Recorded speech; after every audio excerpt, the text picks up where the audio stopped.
Aujourd'hui, prenons le temps d'étudier ensemble la parole de Dieu avec le sermon intitulé « Des paroles qui apportent des bénédictions ».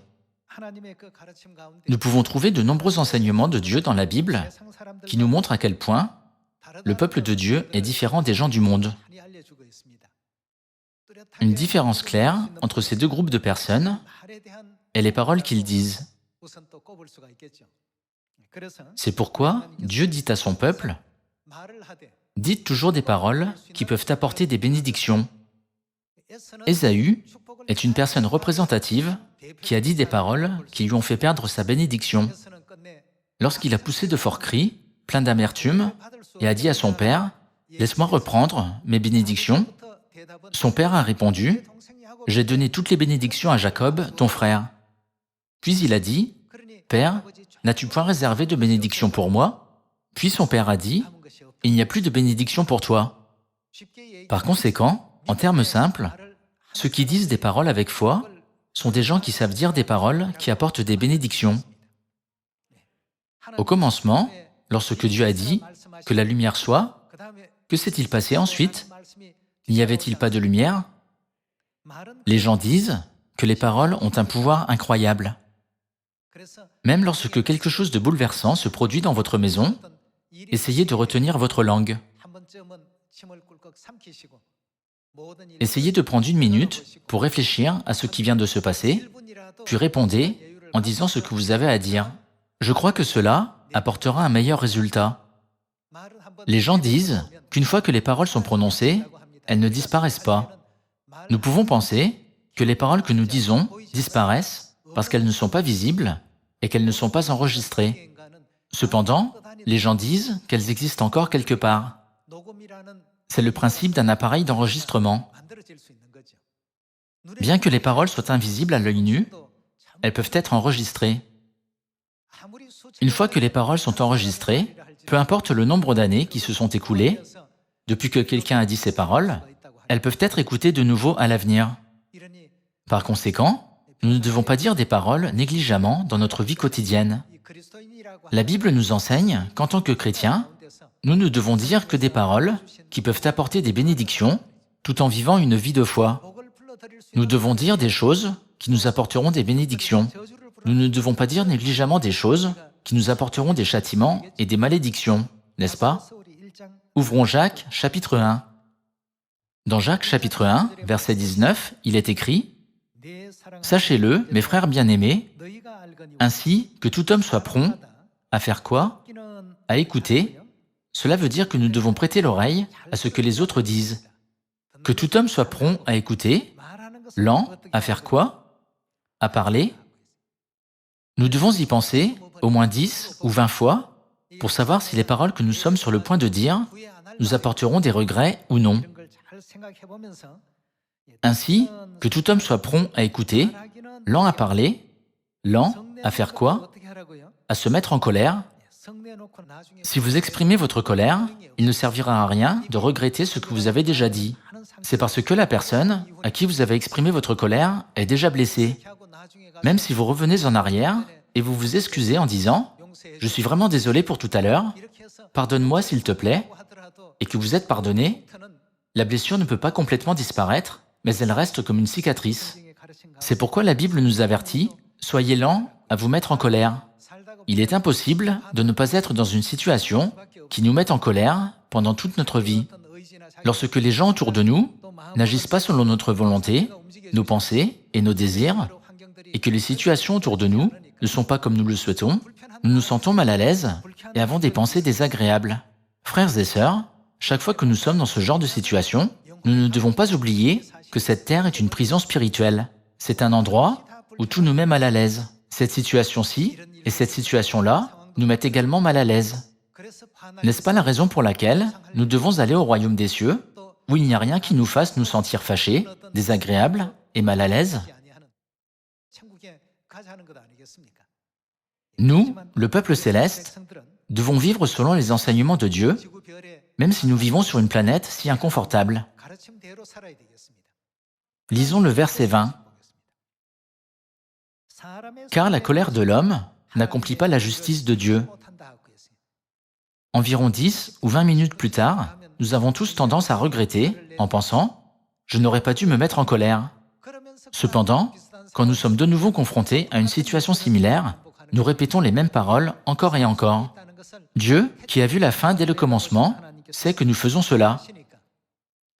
N'est-ce pas la raison pour laquelle Dieu nous transmet ce message, par les prophètes, aujourd'hui? Les enfants de Dieu devraient être lents à se mettre en colère. Continuons avec le verset 20. Car la colère de l'homme n'accomplit pas la justice de Dieu. C'est pourquoi, rejetant toute souillure et tout débordement de méchanceté, recevez avec douceur la parole qui a été plantée en vous et qui peut sauver vos âmes. Mettez en pratique la parole et ne vous bornez pas à l'écouter en vous trompant vous-même par de faux raisonnements. Car, si quelqu'un écoute la parole et ne la met pas en pratique, il est semblable à un homme qui regarde dans un miroir son visage naturel. Voyons le verset 24. Et qui, après s'être regardé, s'en va et oublie aussitôt comment il était. Mais celui qui aura plongé les regards dans la loi parfaite, la loi de la liberté, et qui aura persévéré, n'étant pas un auditeur oublieux, mais se mettant à l'œuvre, celui-là sera heureux dans son activité.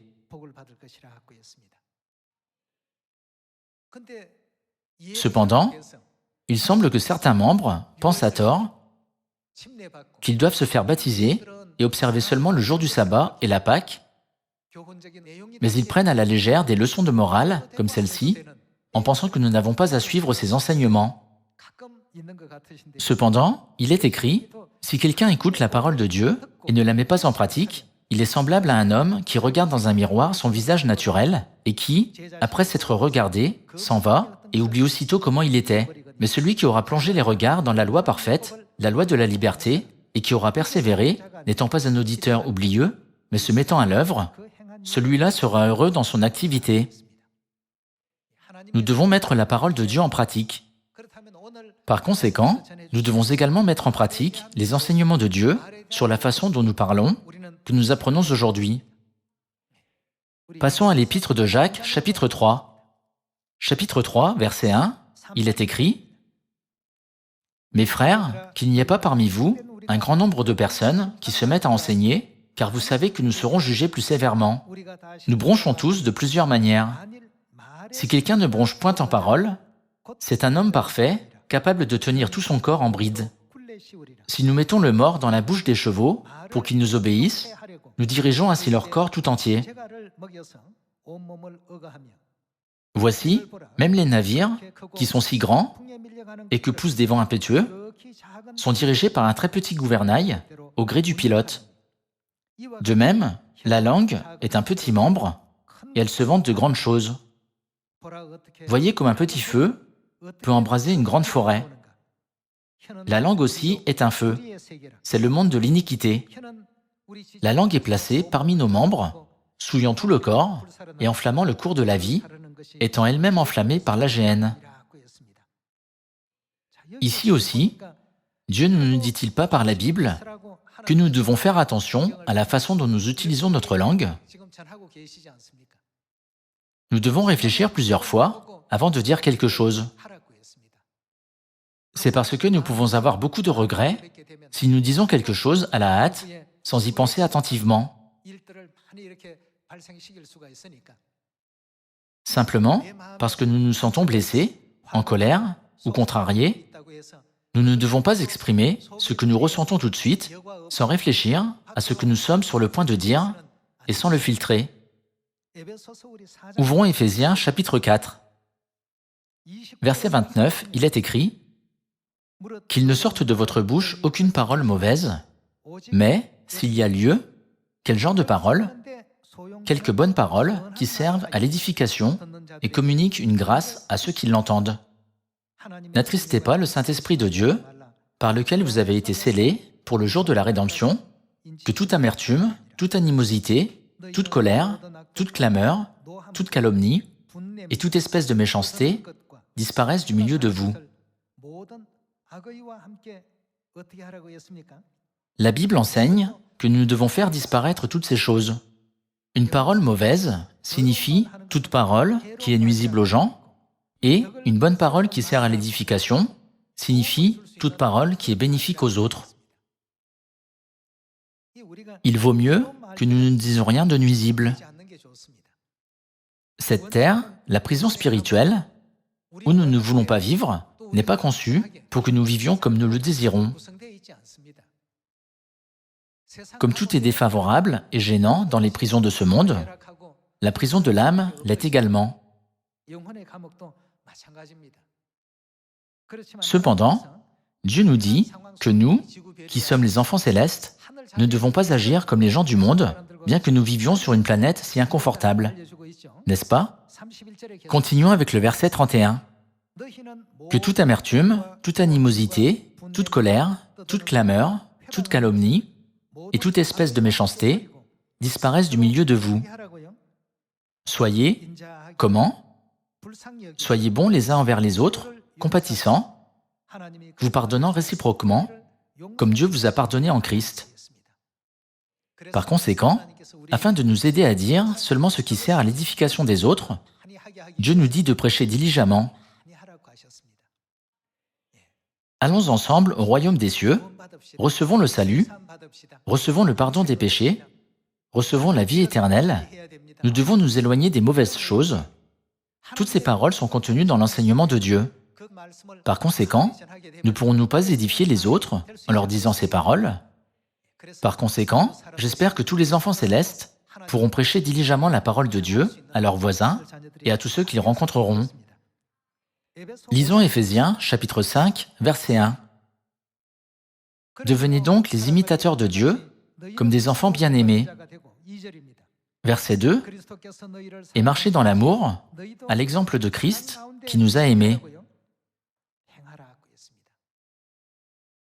Si nous vivons notre vie de cette manière, nous ne dirons jamais rien de mal.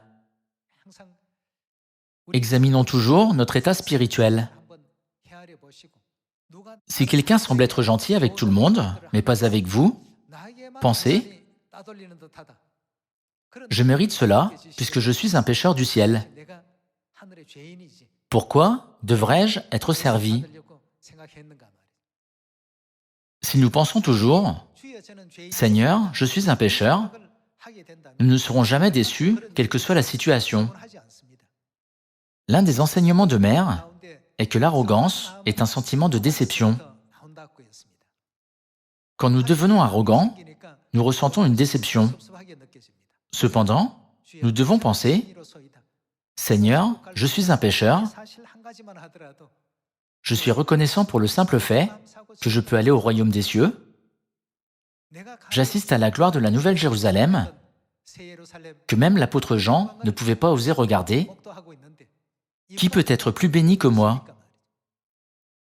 Un membre salue si gentiment tous les autres, mais il est passé à côté de moi sans me saluer. Je me sens déçu. Au lieu de penser ainsi, pourquoi ne pas le saluer d'abord? Quand nous oublions que nous sommes des pécheurs, nous avons tendance à être déçus quand nous sommes confrontés à ce genre de situation. Cependant, comme il est écrit dans l'Évangile selon Luc, nous devons toujours penser « Seigneur, je suis un pécheur ». Bien que nous soyons des pécheurs, nous avons reçu la vérité par laquelle nous pouvons connaître correctement Dieu au temps du Saint-Esprit. Nous devons être reconnaissants pour le simple fait que Dieu nous a permis de vivre au temps du Saint-Esprit, où nous pouvons voir la gloire de Père Céleste Ansan-On et de Mère Céleste la Nouvelle Jérusalem. Nous ne devons pas être déçus de quoi que ce soit. Bien que nous ayons étudié de nombreuses fois que la terre est la ville de refuge et que nous disions Amen au fait que nous sommes des pécheurs, nous changeons facilement d'avis lorsque certaines situations se présentent. Si nous regardons tout avec foi, tout aura un sens. Tout sera compréhensible parce qu'il n'y aura pas de malentendu. Dans Éphésiens, chapitre 4, verset 31, Dieu dit que toute amertume, toute animosité, toute colère, toute clameur, toute calomnie et toute espèce de méchanceté disparaissent du milieu de vous. Soyez bons les uns envers les autres, compatissants, vous pardonnant réciproquement, comme Dieu vous a pardonné en Christ. Passons au chapitre 5. Devenez donc les imitateurs de Dieu, comme des enfants bien-aimés, et marchez dans l'amour, à l'exemple de Christ, qui nous a aimés et qui s'est livré lui-même. Si Dieu s'était seulement soucié de sa propre gloire et de sa sécurité, il ne se serait pas volontairement sacrifié en donnant sa vie. Il n'aurait pas pris la place d'un pécheur. Il n'aurait pas porté la croix, ni ne se serait sacrifié en mourant sur la croix. Cependant, Ésaïe chapitre 53 explique qu'il a fait tout cela pour nous. Il était blessé pour nos péchés, brisé pour nos iniquités. Dieu a été fouetté et crucifié à cause de nos péchés et de nos iniquités, même s'il est sans péché ni faute. Il est sans tache et irréprochable. En vivant notre vie, nous nous trouverons certainement dans des situations indésirables, gênantes et bouleversantes de temps en temps. Parfois, ces situations sont le résultat de malentendus. Parfois, ces situations sont causées par l'action intentionnelle de quelqu'un d'autre. Cependant, Dieu nous demande d'être patients et de ne dire que de bonnes paroles qui servent à l'édification, même dans toutes ces situations. Nous ne devons pas penser « Je suis sûr que cette personne fait cela intentionnellement pour me gêner ». Si vous laissez s'accumuler l'animosité envers une personne et qu'un jour, vous répandez tout ce que vous avez gardé en tête, vous risquez de faire une énorme erreur. Nous devons être lents à parler. La Bible dit, quand vous parlez, qu'il ne sorte de votre bouche aucune parole mauvaise.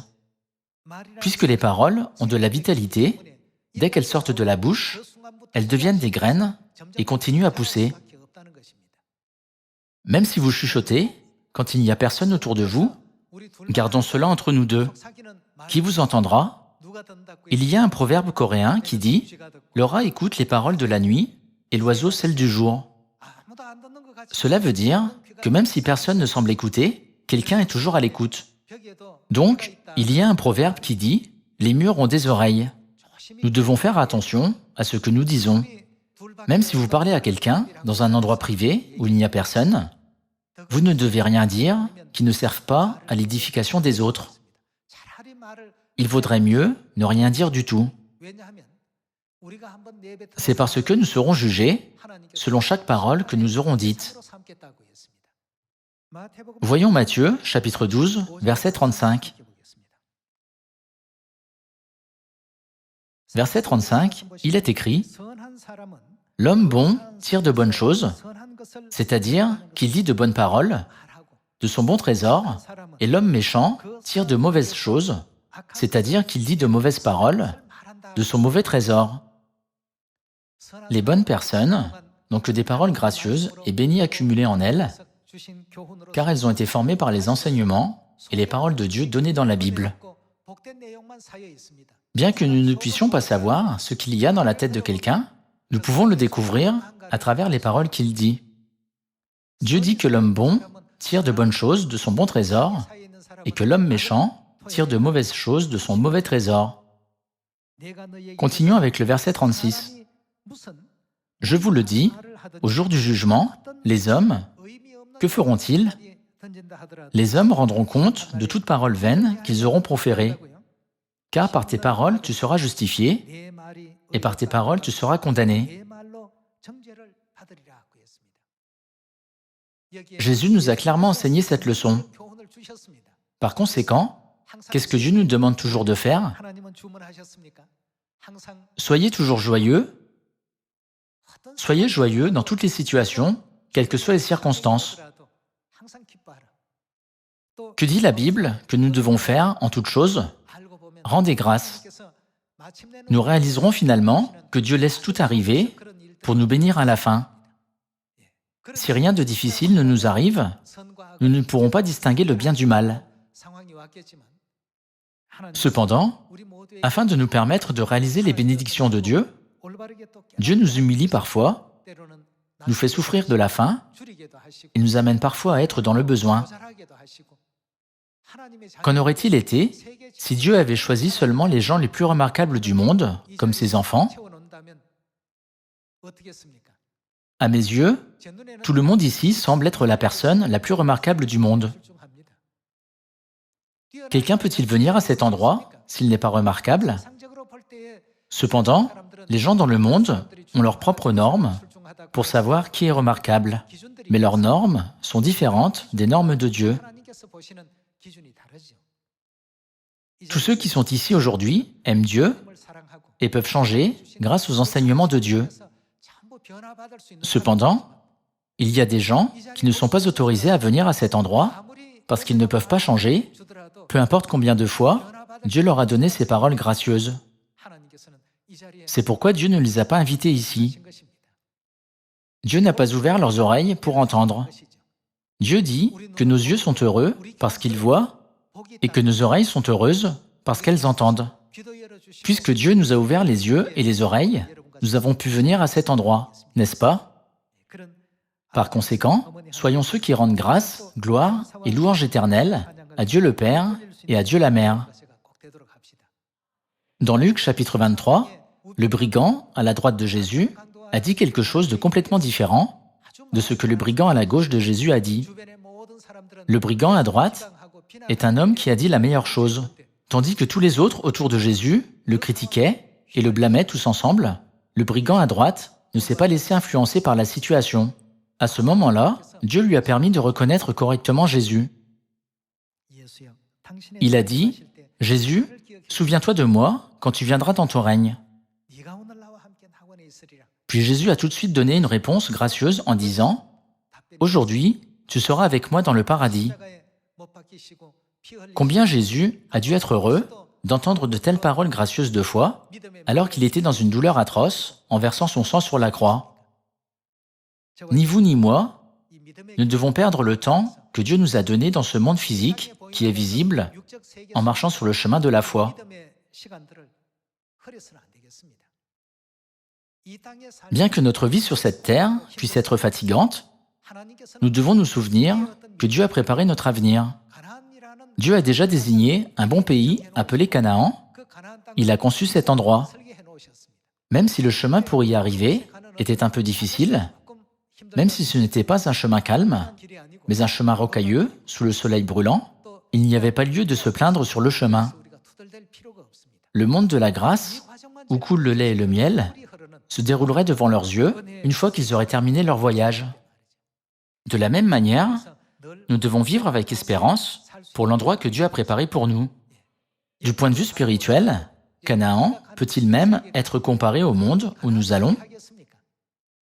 Tous les gens qui marchent vers cet endroit ne devraient-ils pas être remplis de bonheur tous les jours et continuer à vivre quotidiennement en chantant de joie? Par conséquent, que dit la Bible? Soyez toujours joyeux, rendez grâce en toutes choses. Si nous sommes toujours reconnaissants et joyeux, nous pouvons dire ce qui sert à l'édification des autres. Faisons tous les efforts possibles pour vivre toujours ce genre de vie. Dans l'histoire de la Bible, nous pouvons trouver l'exemple d'Ésaü, qui n'a pas dit de paroles qui pouvaient apporter des bénédictions, et nous pouvons également trouver l'exemple du brigand, à droite, qui a dit des paroles qui lui ont apporté des bénédictions. Les trois amis de Daniel ont également dit des paroles qui leur ont apporté des bénédictions.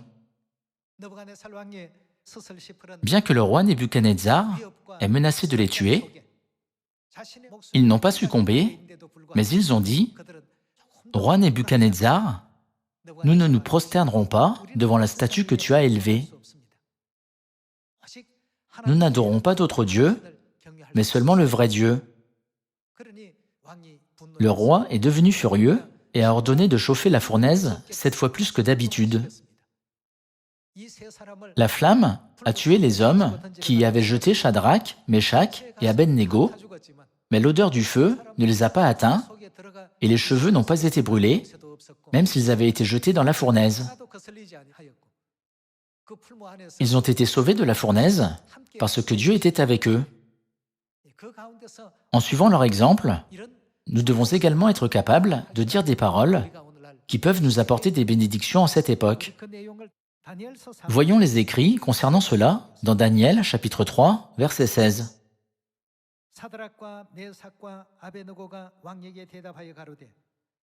Shadrach, Meshach et Abednego répliquèrent au roi Nebuchadnezzar, « Nous n'avons pas besoin de te répondre là-dessus. Voici, notre Dieu que nous servons peut nous délivrer de la fournaise ardente. » Ils ont dit, « Dieu peut nous délivrer de la fournaise ardente, et il nous délivrera de ta main, ô roi. » Voyons le verset 18. « Sinon, sache, ô roi, que nous ne servirons pas tes dieux, et que nous n'adorerons pas la statue d'or que tu as élevée. » Du point de vue du roi, c'était une rébellion contre son ordre. Cependant, du point de vue de la foi, ce que Shadrach, Meshach et Abednego ont dit était absolument correct, n'est-ce pas? Les paroles qu'ils ont dites leur ont apporté des bénédictions. Verset 19, sur quoi Nebuchadnezzar fut rempli de fureur et il changea de visage en tournant ses regards contre Shadrach, Meshach et Abednego. Il reprit la parole et ordonna de chauffer la fournaise, 7 fois plus qu'il ne convenait de la chauffer. Puis il commanda à quelques-uns des plus vigoureux soldats de son armée de lier Shadrach, Meshach et Abednego et de les jeter dans la fournaise ardente. Ces hommes furent liés, vêtus de leurs caleçons, de leurs tuniques, de leurs manteaux et de leurs autres vêtements, et jetés au milieu de la fournaise ardente. Comme l'ordre du roi était sévère et que la fournaise était extraordinairement chauffée, la flamme tua les hommes qui y avaient jeté Shadrach, Meshach et Abednego, et ces 3 hommes, Shadrach, Meshach et Abednego, tombèrent liés au milieu de la fournaise ardente. Que s'est-il passé après qu'ils avaient été jetés dans la fournaise? Verset 25, il reprit et dit, « Eh bien, je vois 4 hommes sans lien qui marchent au milieu du feu et qui n'ont point de mal. Et la figure du 4e ressemble à celle d'un fils des dieux. » Ensuite, Nebuchadnezzar s'approcha de l'entrée de la fournaise ardente et prenant la parole, il dit, « Shadrach, Meshach et Abednego, serviteurs du Dieu suprême, sortez et venez. » Et Shadrach, Meshach et Abednego sortirent du milieu du feu. Les satrapes, les intendants, les gouverneurs et les conseillers du roi s'assemblèrent. Ils virent que le feu n'avait eu aucun pouvoir sur le corps de ces hommes, que leurs cheveux n'avaient pas été brûlés, que leurs caleçons n'étaient point endommagés et que l'odeur du feu ne les avait pas atteints. Nebuchadnezzar prit la parole et dit, « Béni soit le Dieu de Shadrach, de Meshach et d'Abednego, lequel a envoyé son ange et délivré ses serviteurs qui ont eu confiance en lui et qui ont violé l'ordre du roi et livré leur corps, plutôt que de servir et d'adorer aucun autre Dieu que leur Dieu. » Les paroles qu'ils ont dites ont même apporté au roi Nebuchadnezzar une grande réalisation. Les paroles qu'ils ont dites n'ont-elles pas vraiment apporté des bénédictions? Comme nous pouvons le voir, toutes les paroles qui ont apporté des bénédictions étaient des paroles prononcées avec foi. Dieu ne l'a-t-il pas montré à travers l'histoire des 12 espions, au temps de l'Exode? Les paroles prononcées par les 10 espions n'étaient pas du tout des paroles qui pouvaient apporter des bénédictions. Qu'en est-il des paroles prononcées par Josué et Caleb? Ils ont dit, « Puisque nous nous dirigeons vers Canaan, la terre promise, en suivant la conduite de Dieu, qui peut oser lutter contre Dieu ?» Toutes ces paroles prononcées avec foi étaient des paroles qui apportaient des bénédictions. Dieu a entendu les paroles de Josué et de Caleb et a dit, « Ces 2 personnes sont dignes d'entrer dans le pays de Canaan. » Ces 2 personnes savaient vraiment exactement quelles paroles ils devaient dire. Pendant que nous vivons sur cette terre, nous pouvons également être placés dans des situations qui semblent injustes et défavorables, et dans des situations que nous ne voulons pas rencontrer. Cependant, s'il vous plaît, voyez la situation du point de vue de la foi en vous mettant toujours du côté de Dieu. Dieu peut tout accomplir. Pourquoi m'a-t-il permis d'être dans cette situation? Dieu veut que nous nous souvenions de ce qui est écrit dans Deutéronome, chapitre 8, sans l'oublier. « Je suis celui qui vous a humilié, je suis celui qui vous a parfois fait souffrir de la faim. Ce n'est pas parce que je ne vous aime pas, je vous ai conduit sur ce chemin pour vous donner des bénédictions à la fin. » Cependant, certains ont murmuré contre Dieu pour de petits inconvénients et ont dit « Retournons en Égypte ». Puisqu'ils se sont rebellés contre toutes les providences que Dieu avait projetées pour eux, ils ont fini par dire de mauvaises paroles. Ils ne savaient pas comment dire des paroles qui pouvaient apporter des bénédictions. Puisque Dieu nous a fait réaliser aujourd'hui que chaque parole que nous disons à Sion est vraiment importante, ne laissons sortir de notre bouche aucune parole imprudente, remplie d'une émotion non filtrée. Dieu dit que nous devons être lents à parler. Cela veut dire que nous devons réfléchir attentivement à ce que nous allons dire. Il y a des paroles prononcées entre les couples, et il y a des paroles prononcées entre parents et enfants. Dans notre vie quotidienne, nous sommes toujours placés dans des situations où nous nous parlons. Les paroles qui peuvent apporter des bénédictions dans de telles situations sont des paroles dites avec foi. Plus nous disons des paroles de foi, plus Dieu enverra des bénédictions accompagnées d'une plus grande foi. Par conséquent, si vous êtes dans une situation difficile, j'aimerais vous demander à tous de faire plaisir à Père et Mère en faisant grandir votre foi et en la rendant plus forte. En espérant que vous avez reçu beaucoup de grâce à travers la parole d'aujourd'hui, j'aimerais conclure ce sermon. Merci beaucoup.